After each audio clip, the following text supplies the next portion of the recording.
Today, I am excited to share with you an interview I did with my good friend, Danny Langloss. In this interview, you're going to get to hear a little bit of my background story and how I ended up where I am today. And more importantly, you're going to learn a little bit about the neuroscience of leadership, our chemicals in our brains, and how our language drives those chemicals and drives our relationships, our productivity, and our innovation. So I hope you enjoy this conversation. The landscape of business is changing radically, yet leadership is being taught the same old way it's always been taught. When the world is changing, it's time to bring our leadership styles along for the ride. Thanks to cutting-edge neuroscience, we now have access to new tools and new language that inspires action, collaboration, and innovation in the modern workplace. I started this podcast to bring you the best of these cutting-edge tools, exercises, best practices, and modern leadership strategies every single week.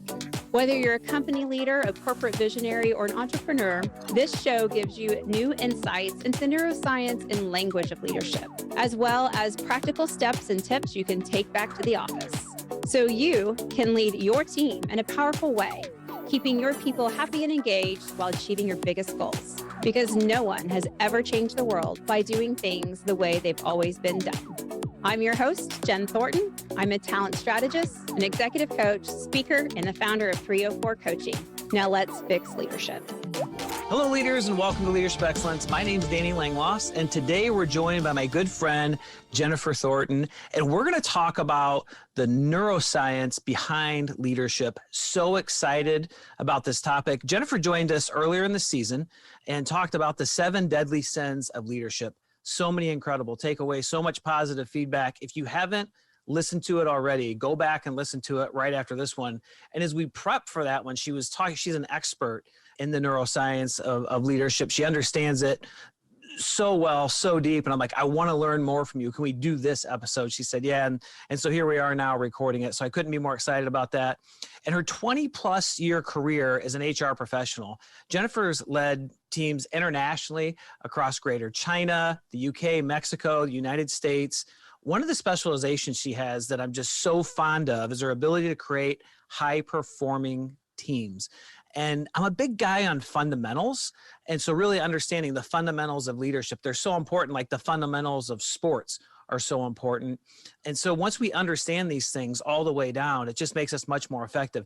The great Maya Angelou said, people will forget what you said, they'll forget what you did, but they'll never forget the way you make them feel. And when we think about human relationships and trust, and we think about influence and inspiring others and motivating, it's all about the way we make them feel.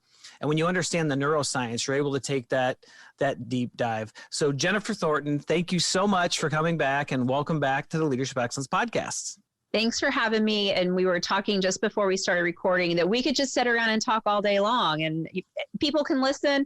We're just having a good time together. All day long. Yeah, it amazes me the diverse background that you have and how really you can just pull up, no matter what the leadership topic is, you can just pull up and start going right away in flow. And so our guests are for a real treat. Like I said, the prior episode was just absolutely amazing.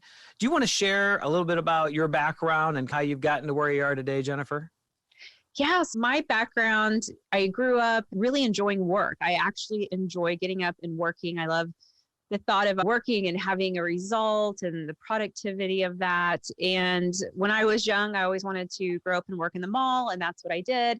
I was a mall rat of the 90s, loved working at the mall. But what happened is I very early learned about leadership and team building and made a lot of mistakes. And I still make mistakes, but I really was making a lot of mistakes, stubbed my toes a lot, but learned so much through different people that I worked with and different leaders. And as I started to mature and grow, I moved into the human resources side of the business. I really had a passion around talent strategies and creating environments where people could be at their best, because when they were at the best, obviously our results were better too.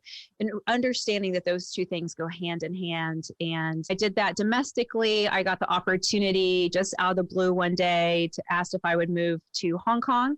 And I was like, sure, why not? I've never been there. I should totally move to Hong Kong. And off I went, and that started a whole entire chapter of my life. And really that moment, you look back and there's some key moments of change in your life. that was definitely one of mine. It built so much confidence and it built a ton of humility, because nothing teaches you humility than trying to go into a country where you can't even order your own food because you can't read the menu, and you're having to figure out how to even get food or to get from point A to point B, and then to also lead in that environment where you don't know the culture and you're having to learn it. And so it was just great. It led to a lot of years of some really cool international experience. And then, I woke up one day and wanted to dive deep into my passion. And that's really thinking about executives. How do they lead? How do they create better environments, which create better communities? And so that's what I do today at 304. We're a talent strategy organization, and we help companies really look at where they're going as a company and what does that mean for their talent pool, and what do we need to do to make sure that people are growing with the business. And that's how I got here today. Awesome. What an incredible story, incredible journey. So many great experiences. One of the things we will do is in the details of the podcast description, we'll put in Jennifer's website, how to connect with her on LinkedIn, a few other things that she shares with us.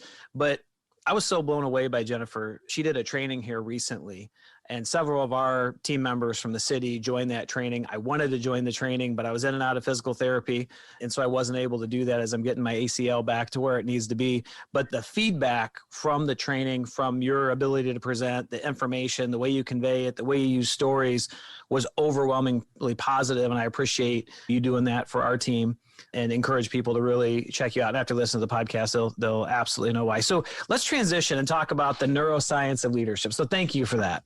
Absolutely. I'm so glad they attended. It's always good. Leading edge is our favorite time of the year. That is so awesome. There's been a lot of research now on the neuroscience, the chemicals within our brain, how our brains work, how we react, how it impacts the way we feel, our energy level, our mood, all of those things. Knowing what we know today and all the research that we have, how does that, or how should that change the way we lead compared to what we knew 20, 30, 40 years ago? Honestly, a lot of the things we've been told to do, we should probably throw out the window and never look back, because how we were taught to lead, most of it comes from a time and period in which the jobs were very consistent. They were very focused. It was very hierarchical. If you were the boss, you were really the boss of the person who the job you did, and you knew what everyone was doing. And that world's gone. Like, we don't lead in that type of world. And on top of that, when we were taught these best practices, things around always show that you're strong, never show them that you're weak, make sure that you're very directive and you tell them exactly what you want them to do, like all that stuff, right, that we're told to tell. When we do all of that, it's actually creating a ton of fear and holding people back from innovation and learning in the workplace. A lot of it just doesn't work. And it worked in that time period. It was based on the knowledge we had. And who knows, you and I might talk 5 years from now, and we might know even more about the brain, and we may throw away the stuff we talk about today. But we have to really think about, what do we know today, and how is the world structured today? And then how do we do our best to lead in that environment, and really never hanging on to some old practices, but always evolving and finding new ways to lead teams. Yeah. How do we get 1% better every day? How do we create the environment for our team members to feel safe, to be excited to come to work, to be put in an environment where they can take chances, where they can fail, but fail forward, where they're supported to be creative, innovative? Because now so much more of that is required. And you talk about psychological safety, the importance of that. So let's talk about fear reducing and kind of change, because psychological safety is so important when we look at employee engagement, ownership, people's happiness and joy at work, their productivity, which results in the profits. So from a neuroscience side, can you dive into that? How do we intentionally reduce that fear, eliminate that fear? There's a lot of pieces to it, but I think the first place we think about is understanding how our minds work when it comes to interacting. Before I got on this podcast today, I was excited to talk to you. You're a friend. We've always had great experiences. So when I woke up and looked at my calendar and I saw your name on the calendar, I had some good stuff. I had a little dopamine hit. I'm like, woohoo, I get to have fun. Danny and I are going to have a great conversation. So I already came into this conversation with some happy hormones and some some feelings of this was going to go well. Because I think it's going to go well, chances are it probably will. Now, if we had talked previously and I'd felt judged by you, or I felt like you didn't really get me or didn't like me, and now I have to come to another meeting with you, and last time we were in a meeting, you wouldn't listen to me or didn't hear me. Then when I see that on my calendar, I instantly start creating all of these stress hormones and chemicals start firing off, and I'm carrying that into that conversation. So the first thing we have to know is our past history dictates how people are going to interact with us. And same thing for us. If we have had a tough time with someone at the last few times we've met them, unconsciously, as soon as we know we're going to come into contact with again, our brain starts to protect us, which is fear. And it's so important to know that, because relationships, we all know, are built over time, but it's actually truly built over time. And we actually build neural pathways that tell us how to think about people. And every time someone reinforces how we think, that neural pathway gets deeper and deeper. Wow. That's such a big thing. So the one thing we talked about off camera was this unconscious bias, right? The way our brain is making decisions on things that we're not even really conscious about. And so you're talking about these neural pathways that are created in our minds based on our experiences with people, and how right away that's not only going to impact how you feel coming into the conversation, but it's going to significantly impact the way you interpret words, actions, behaviors. Yes, it's exactly what happens. And every time we go to do something, our brains are just really lazy. Their job is to keep us alive. So they're going to reserve energy. So point A to B, whatever is the fastest way, that's where our brain's going to fire off. It's going to go, hey, I've seen this before and done this before, straight down that neural pathway. And that there's a lot of value to that. We get some reserves energy. It allows us to be consistent in our personality. There's good things in that. But what also can happen is we can build neural pathways that are really hurting us. I believe that every time I go to this meeting, Mike's going to judge me. Mike may think I'm great. Who knows? But I've created that story in my head, and I've ran over that neural pathway. It just is a rut, right? It just gets deeper and deeper. And I could have this whole belief. And then when I go into the meeting, I'm not myself. And so, yeah, Mike's probably thinking now I'm a little loony because I'm not myself. I have all this anger or frustration or fear. But it's really easy if you're in that situation, you can actually create new neural pathways, neuroplasticity. And all you have to do, and again, this is going to be easier said than done, but through practice, all you have to do is really say, how do I want to think about this different? I know every time I go into this meeting, I feel this way, right? And you can make a list of how I feel, or how do I think about every time I do this. Then you say, all right, how do I want to think about it? And you create that new thought, and then you practice it and you practice it and you practice it, because that's what's going to build over it. Now, if you're having an especially hard day, obviously your brain's probably going to go back to your old thought. You just have to remind it you have a new one. But over time, you will actually create a new neural pathway. And I do this really fun exercise with the picture of a brain, and we take one marker and we draw a little pathway, and we talk about what it means and what it is and how does it harm us or harm people around us. And we get a different color pen and we make a new neural pathway across the brain, and we talk about it. What does it mean to us? What does it sound like? How could it change our life? And really practicing those. And I even have people lay that on their desk, and throughout the day, when they really think in a way that they want to, that new neural pathway, I have them get that marker and keep writing over and over. So over time, they get this visual of this thickening of this line, and that helps them create a new neural pathway. The intentionality is a big deal. Yes, totally. Yes. I've really been digging into things in the mindset side. It's something I've been involved in for a long time. But this whole concept of we're not born with a mindset. We can choose our mindset. We can create our mindset.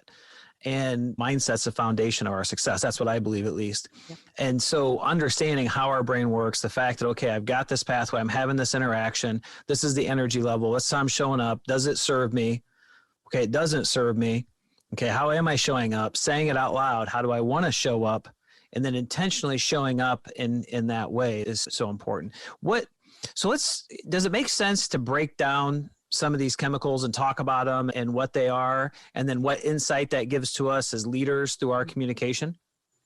So we could definitely break them down. I think what's the most important thing to do is really understand that every time we interact, we're either going to get happy hormones or fear hormones. That's really, at the end of the day, from a simplicity standpoint, they fall in those two categories. And there's a lot of things in there, and there's a lot of nerdy science in there. But what's important to know is you really have, at the end of the day, you have two sides of that coin you can pick. And every time we enter into a conversation, and we talked on the last podcast about the addiction to being right, and that's a dopamine hit. When we're right, we get happy hormone. A happy hormone's dopamine. It's the same thing we get if we get sugar, if we like shopping, any of those things are that dopamine. And that stress hormone, that cortisol, I think we've all heard it, cortisol's tough on our body. It obviously creates weight gain, like all kinds of things we've heard that it does. But at the end of the day, you get either a happy one or a not happy one. And we get to pick, honestly, we can actually pick which we want for the day because our brain believes what we tell it.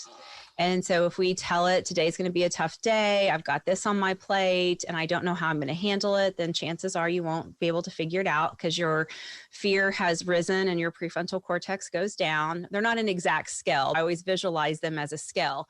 The higher the fear, the lower your prefrontal cortex can work, which is where the decisions and emotional control and all the stuff we actually need in life, it goes down as fear goes up. As fear goes down, it goes up.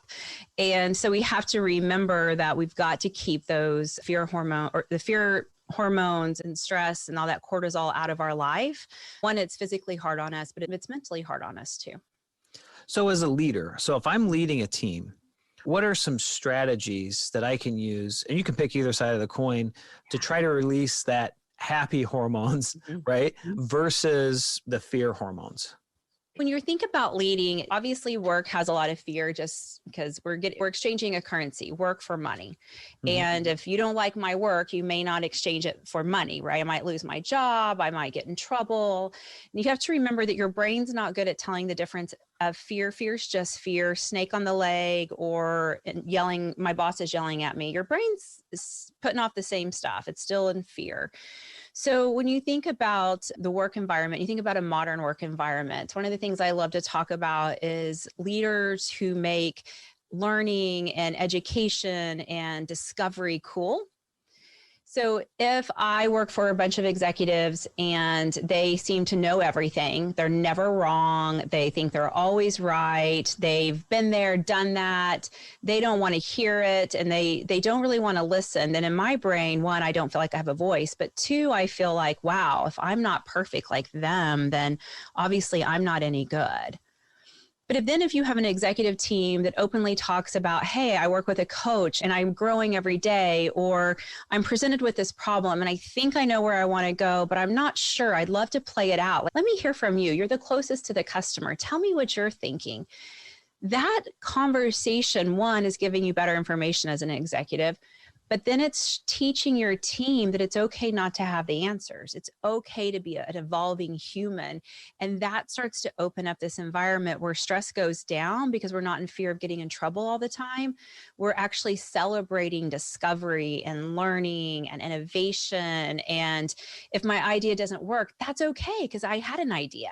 Versus if I give them an idea, I'm going to get in trouble. So I'm just going to say nothing at all. And so those are some of the ways we can start to create an environment where people are innovative and we reduce fear by saying, hey, it's okay not to know it all because we're all learning together. No, yeah. We talk a lot about the 21st century leadership, leading the whole person and being human, this whole humanism concept, because I know coming up through the ranks at the police department, that wasn't a thing. The leadership had to be tough, strong. They had to know everything. There was a lot of micromanagement. There was a lot of fear-based management. I remember conversations going into the chief's office and getting yelled at because I didn't have enough radar tickets the 6 months before, and I had been assigned to investigations. I wasn't even doing that job anymore. And so you learn how to survive in that environment. And you really can't come to work as your full, authentic self.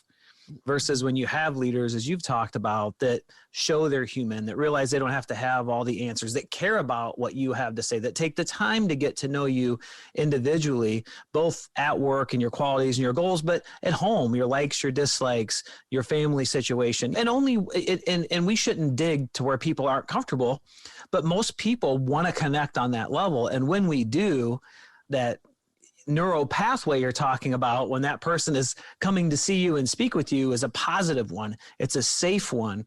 It's a happy one. Hey, this person's my cheerleader. They've got my back, versus the situation when I went into the chief's office, because whatever the situation was, I knew what I needed to do to survive and just get the heck out of there as fast as I could.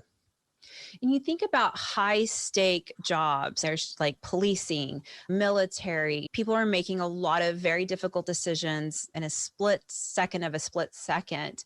And if we're managing those people where there's all this fear, and so their prefrontal cortex isn't really ready for what they're having to deal with anyhow, because they've just gotten yelled at for 2 days straight, that's not helping them be better at their job. There's high stake decisions around publicly traded companies. Talk about some high stake decisions there too. Very obviously very different, but anytime we're in an environment where our decisions are incredibly impactful to communities, to finances, to lives, to any of that, the more we can reduce fear, the more that person can make a decision that's better, a better decision for them and every single person around them, because their brain's prepared in a different way to make that decision, because it's not just bogged down in all this fear hormones and the stress hormones.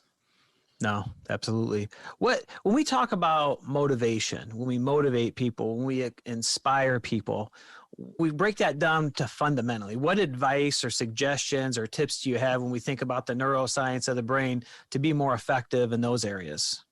Oh, great question. I think that we've been told to always cheerlead, you can do it, you've got this, you can do it. What if that person's like, I don't have it and I can't do it, right? And so through motivation, you've actually put them in more fear. I'm going to disappoint them. They think I can do this and I can't. They said it's easy, but it's hard for me. So again, that old school motivation actually many times creates fear. But if you know someone's up against something and you need to do some motivation, they're going into a tough situation, you can say things like, I know this can feel difficult. How do you want to feel about this situation to help you get through it? Let them tell you how they need to feel about it, because then you can lean into that and you can deliver to them what they need. You can also say things like, I know that you're going to have to make some tough decisions. What decision do you want to brainstorm with me right now so you can work through it? So again, they're thinking, oh, I have a partner here. If I am stumbling, I am motivated to go ask for help. I'm motivated by the fact that I have a partner in this. So often we tell people, Mike does this all the time. It's super easy. Why can't you do it? Or we think that, even if we're thinking it, that person can feel it through our chemicals. And we can say things like, you're really good at all of these things, but I want you to develop in this area. So I know the first couple of times you're going to do it, it's not going to be fun for you, but I have no doubt you're going to figure it out. And if I don't allow you to get awkward and uncomfortable and stumble, I can't get you to that next level. So let's stumble through this together. So it's just a really different way to open up a conversation versus, you've got this. Yeah. Because usually the boss is, I'm not real sure what to say, so I'm just going to go team. Go team. So when I hear you talk about this, I hear the first word that comes to mind is empathy. Understand what our team member is going through. Put yourself in their shoes. As a humanistic type leader, if you've struggled in the same area and truly can feel what they're going through, that helps them to say, okay, I'm not alone. There's not something wrong with me. And if somebody takes the time to truly care about you and understand you, that's a safe environment where we feel like, hey, we belong. We're important. And then one of a leader's greatest tools is asking questions, and another one is listening. And they're really skills. Asking those questions, listening, helping them find the answer within them builds their confidence versus, you got this. No, tear it up. No, you're fine. And they walk away going, I don't know about that. But then being there to offer support to them. And I think the other thing that's really important to talk about reducing fear, our relationship with failure is so important. How we view failure, people in a fixed mindset view failure not as an individual act or action, but it actually creates their identity. Growth mindset people view failure as nothing more than a learning opportunity on their path to accomplish what it is they want to accomplish. They get excited about taking on those challenges and stuff. And so as leaders, we understand through the fear what it does to dopamine levels, what it does to our serotonin, what it does to our cortisol, all those things. It's super important, and shifting up and not being that lazy leader who doesn't really know how to motivate somebody, but taking on some of these things. That's so insightful. Let's take a quick break from the conversation. Does your company need to prepare those upcoming leaders to take the reins? To learn more about our leadership academies and our coaching, and to see if your company is a good fit for our transformation programs, visit 304coaching.com. I'm glad you brought up listening. And it's one of the things that I've really been thinking about a lot, because again, we're having to listen in a different way. We used to listen, you were told, deep listening. And what we would do is we would listen to their problem. We try to fix it because that sounded like a really good idea. But it actually, again, creates more fear. If I tell my boss that I'm struggling or I have this, then he or she's going to just try to fix it, or they're going to take over. And I don't want them to take over. I want to figure this out.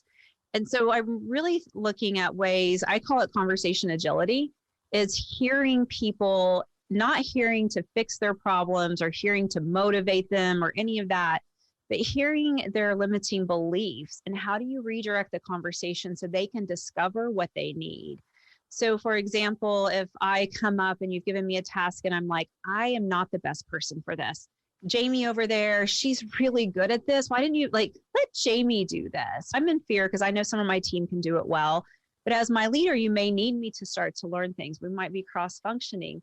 And hearing that fear and not just saying, well, they don't want to do the work. So that you just don't want to work hard. You don't want the extra project. You don't, and those things that we sometimes think, you can say things like, you know what, you're right. Jamie's actually really good at it, but I need you good at it too. And to get good, I need you to practice. And I know the first couple of times aren't going to go great. Just like you said, you may fail, but that's okay because Jamie and I are here to support you. And we're going to help you learn that. And really starting to understand how are people thinking about things, especially people stuck in the past. When someone says we've never done it that way, or we've tried that before and it didn't work, they're saying that because they're in fear of change. And asking questions around, if we did try this a new way and it worked, what could it mean for us? And really, again, redirecting that conversation and not listening to fix, but listening to help someone grow their mindset. And again, it's that growth mindset. A fixed mind leaders, I'm going to come and fix your problems because I know everything. A growth mindset leader is going to hear that fear and help them reframe that conversation in their head so that they can work through it on their own. And I hear you say that fixed mindset leader. I hear a lot of direct command control. And on the other side, what it truly is coaching, because people get coaching and training mixed up. Yeah. If you're going to a training, we are going to teach you how to do something, right? Coaching is really a lot more about asking questions, listening, and helping the other person figure it out. One of my pet peeves, one of my absolute pet peeves, and it's not lazy leadership because it's not leadership at all. It's a lazy boss or manager, is when everything is just they're lazy. They're lazy. And so many times I've had to say, no, I'm going to push back. I'm going to hit the ball back over the net at you and challenge you to say, I don't think they're lazy at all. I think they lack the confidence. I think they're worried about messing up. I think we haven't done a good job of training them, for one, or coaching them to help them through it. Because I really believe as people, and you're talking about this, and this is definitely fixed mindset, we build small ceilings above us and tight walls because that's very safe. And as human beings, our brains are wired to keep us safe. Mm-hmm. And as leaders, I think our job, and it's not done in a day and it's not done through a speech, is to help them shatter that ceiling and to break down those walls. I think one of the most powerful things we can do for other people to help do that is believe in them. Believing in somebody is such a powerful thing. I'm not sure what chemical that releases in the brain. I'll let you answer that. But I found that to be so powerful, and not not just saying, I believe in you and walking away, but truly demonstrating and showing that, helping them through it, and then watching and intentionally catch them doing it right or making strides in progress, providing positive reinforcement, have a conversation and celebrate a little bit. And then, okay, from a coaching standpoint, how do we build on it from there? Yeah, that's a little oxytocin. That's some good stuff. Who doesn't want a little of that? Yeah. And it's interesting because we're constantly trying to just be good humans. We're just trying to wake up every day and make our lives for the people around us a little better, take care of our families. When there's families involved, the emotions get high. If I have a bad day at work, I'm bad with my family. And I think that there's just so much humanity that we can share as leaders. And I think we're missing a lot of humanity in leadership.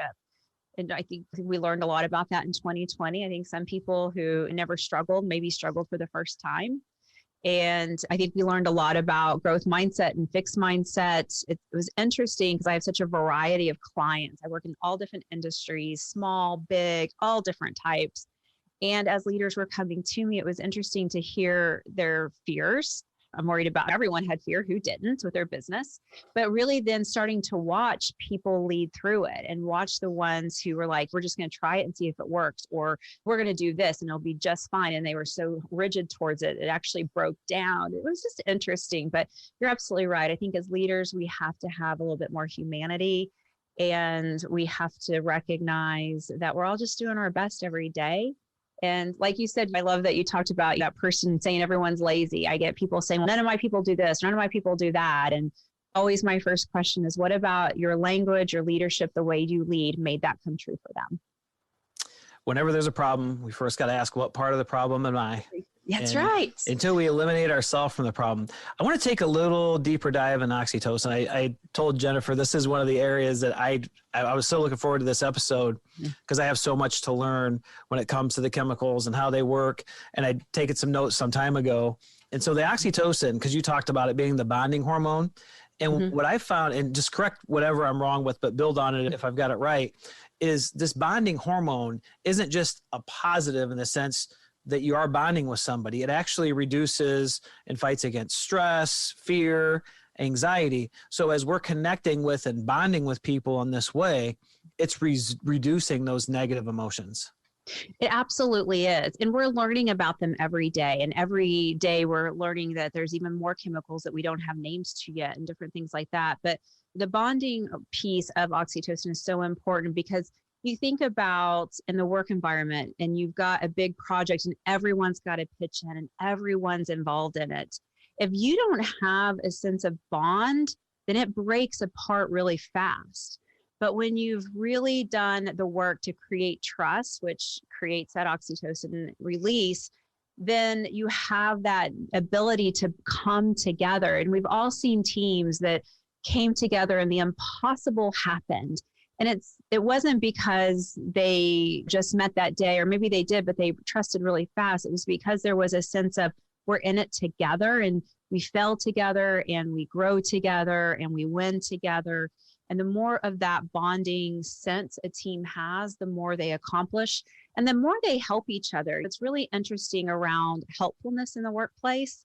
There's some people who've done some research around that. I'm not by any means an expert, but I've read about helpfulness in the workplace. But when we are able to help people in the workplace, our teams actually function at a higher level because no one fails.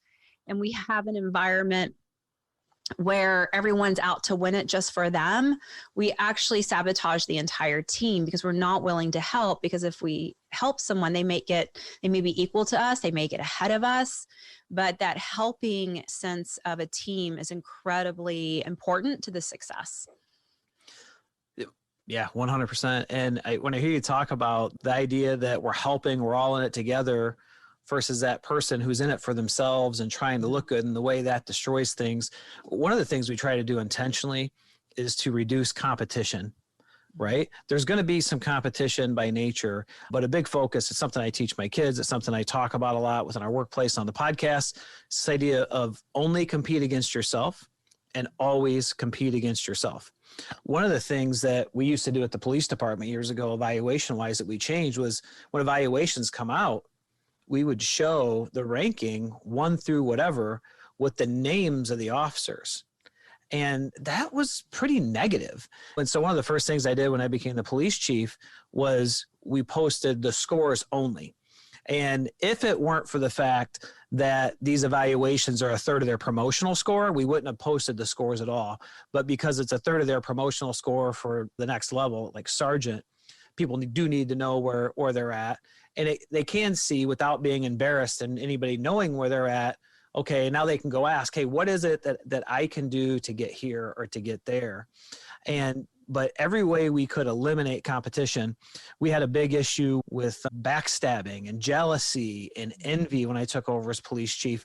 And so one of the things we immediately did was stop writing individual letters. There's rarely anything in the job that's done that doesn't involve a team. And even though Jennifer might have played the most significant role in the team, Danny still contributed. And so we started only writing letters of commendation that were posted on bulletin boards so everybody could see them to groups of people, and pointing out the success of that and the fact that it couldn't have happened without the team, and then started intentionally using the word team. And we actually required the supervisors to use the word 6 times a 12-hour shift, and the bonding that created and the elimination of the competition. And when people pulled together, it's exactly as you said, what we were able to accomplish was so much more. And you rewrote their neural pathways is what you actually did. And they had this pathway of high competition. I only win as myself. I've got to be on the top. The list is going to get posted. But you intentionally did things different just by using the word team 6 times in 12 hours. You were creating a new neural pathway for supervisors to think, this is a team, this is a team, this is a team. You posted that and everyone saw it. They were like, oh, we're a team. And you just, rewrote the neuroplasticity or the neural pathway of that group of people to not think about being in for themselves, but to think about it as a team. And therefore, that's how they thought. But it took time. It didn't happen the first day. I can promise you. I'm sure you remember how it felt the first day and everyone thought it was dumb and meh and all that. And then you got over that hump and then it started happening. And you'll see, I'm sure today, you probably still see some of the way those people act because that's now the pathway in which they think. It continues to be the culture. And this is why I was looking forward to this conversation, just to get a deeper understanding of the fundamentals in my growth leadership journey. That's a lifelong journey. There's no destination. What I'm really focused on right now is understanding more depths about why things work, not just the fact that they do. Because great leaders are great multipliers. And if we don't understand how to multiply, if we don't understand how to coach or how to train or how to explain or how to help people look at it differently, if we don't understand those fundamentals, it's going to be about impossible for them to recreate what it is you want them to do. And this rewiring of this neural pathway isn't something I've heard a lot about. And so it's something that I'm taking away from the episode and something I'll be able to use in my coaching sessions. And I think it's something for everybody to think about. The idea that we really have 2 kind of emotions, happy and fear. And we need to simplest. And I love the simpleness of that. And so how do we intentionally connect in a happy way with our people?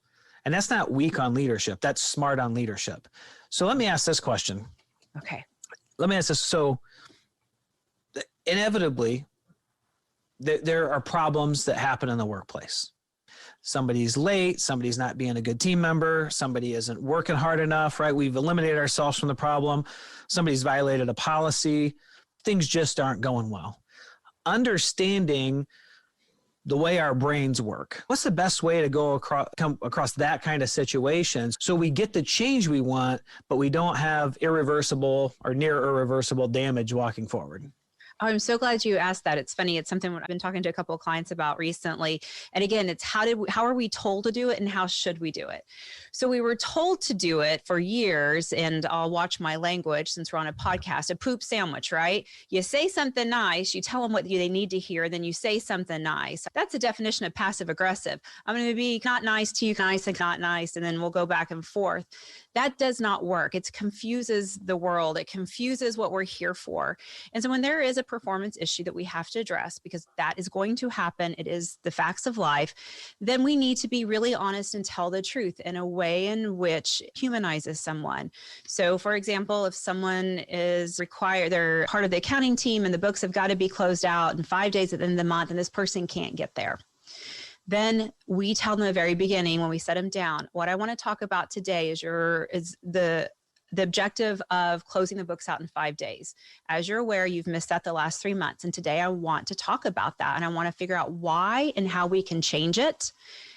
And you just tell them the truth. You don't dress it up like you're everyone likes you, but you can't do this. But everyone, it just is really confusing. And so you're honest with people in a way in which you ask questions, you discover, and you can still tell them at the end of it, we have co-created this plan to get you to close out the books in 5 days. But I do need you to know if we don't get there, we'll have to continue this conversation. It is okay to say that because again, you're being honest and you've humanized them, you've come up with a plan, but you've also been honest with what will happen if they can't do it. And I think that we shy away so much from performance conversations. That's when people don't grow because they're like, I just had this talk. I think I'm in trouble, but I don't really know what I'm supposed to do. And that's because we use those old-fashioned conversations that we shouldn't use. At the end of the day, the way you've just described doing that, I had a really good mentor that did things in that way. The person with the performance issue walks away feeling bad that they let the other person down. Because as this leader has made all these deposits into that emotional relationship account, because any negative conversation, almost any negative conversation is going to make some withdrawals, but how we do that, we can minimize the amount of the withdrawal. And when you get skilled enough at it, you've been able to communicate this message, as you said, and the person walks away feeling like they let you down, more disappointed in themselves, then we're really doing our jobs. And because they're motivated to do good for themselves, but they're motivated to do good for the supervisor as well. And I think that's pretty powerful. And most people, the old school was you'd come in, you'd get your butt chewed, right? You'd be told what you did wrong, and you'd be told it's better to never happen again, and you'd be told to get out of the office. And all that does is destroy relationships and destroy cultures and create a lot of fragmentation. What you talked about is how you really repair and help and build people. And the difference in impact, I think, is pretty phenomenal. So it makes such a difference.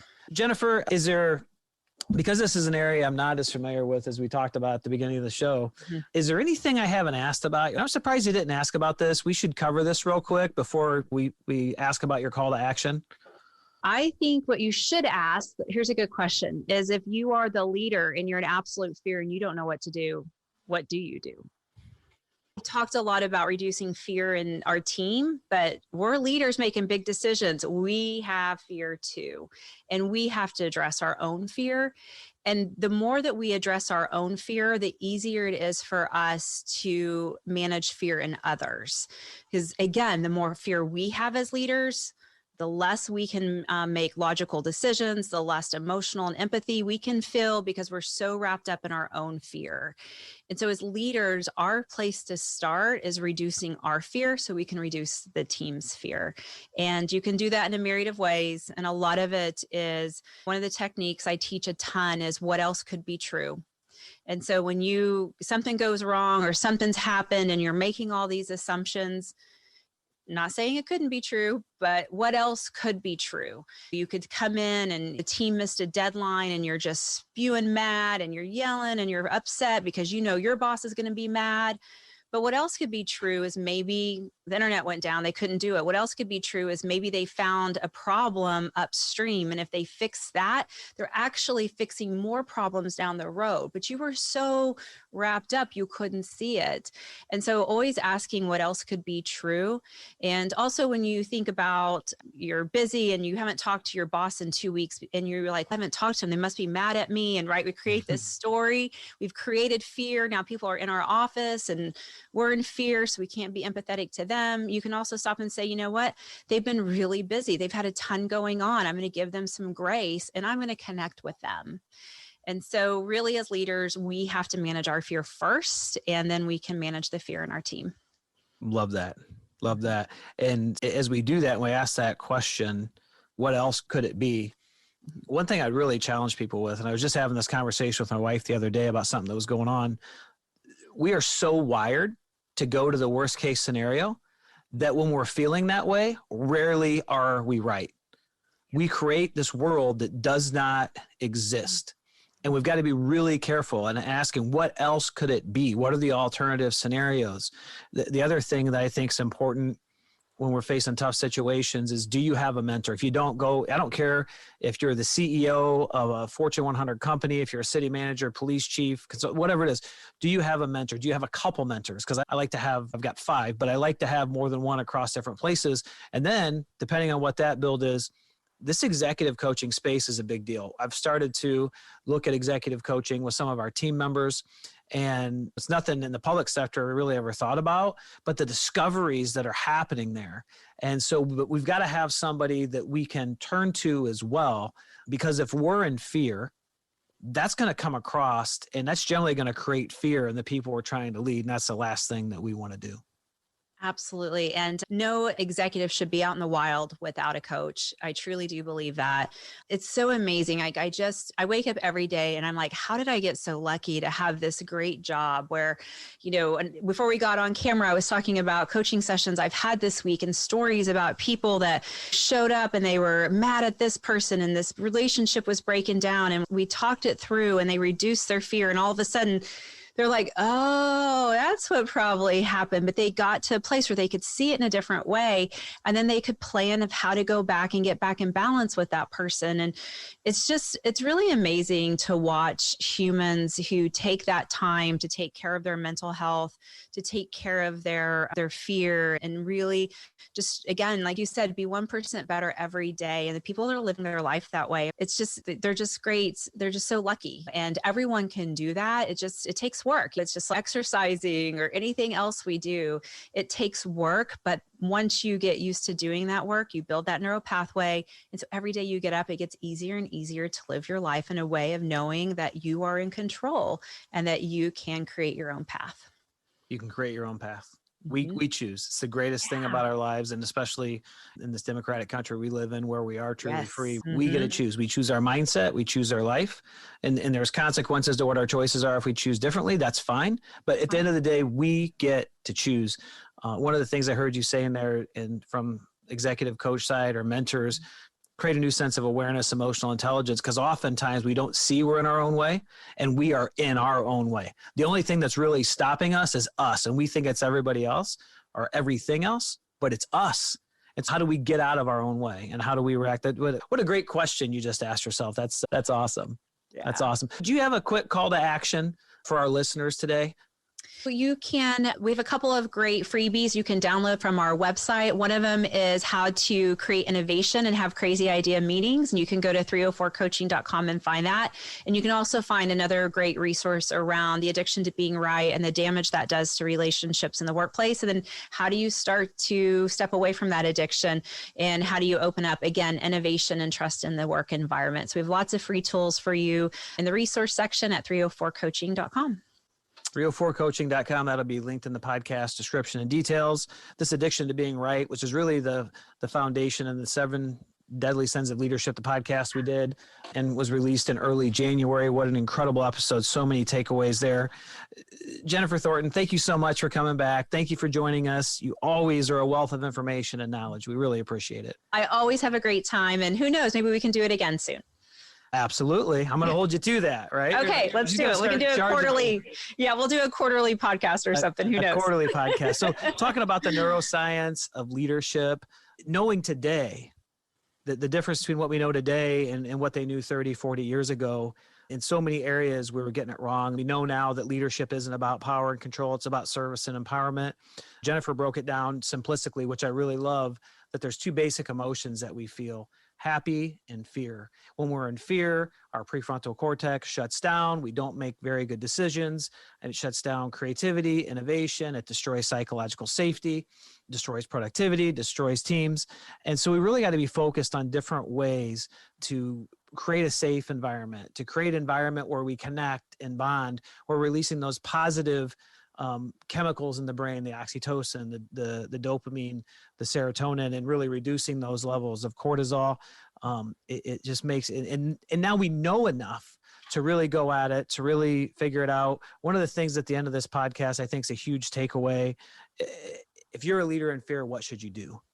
And so looking to alternatives about what else could it be that I'm fearful of, but really considering, if you don't, getting an executive coach, getting a mentor, getting 2 or 3 different mentors and opening yourself up to that. We're all human. We no longer have to show up as the strongest, the smartest, the know everything, always got to have every answer, right? Matter of fact, we're much more effective as leaders if we don't, if we say we don't know, if we show the human side, if we connect. And if we're really trying to create high-performing organizations and make the impact in the world we were put here to create, and if we're really serious about helping our team members do that, this is the path. This is the way. If you enjoyed this podcast, please consider subscribing. Leave us a rating or review so we can reach people more organically. And remember, always be committed to excellence. Do you have an idea or a topic we should discuss here together on Let's Fix Leadership? Send your ideas and your questions directly to me at hello@letsfixleadership.com. Thanks for listening to Let's Fix Leadership. By hanging out with me today, you're already on your path. If you're looking to learn more and to see if your company is a good fit for our coaching and leadership education, then hey, visit 304coaching.com. If you got value out of this podcast, share it with a friend. And it would mean the world to me if you would leave a thoughtful review and a rating on iTunes. Thanks again for listening, and I appreciate your work in fixing leadership.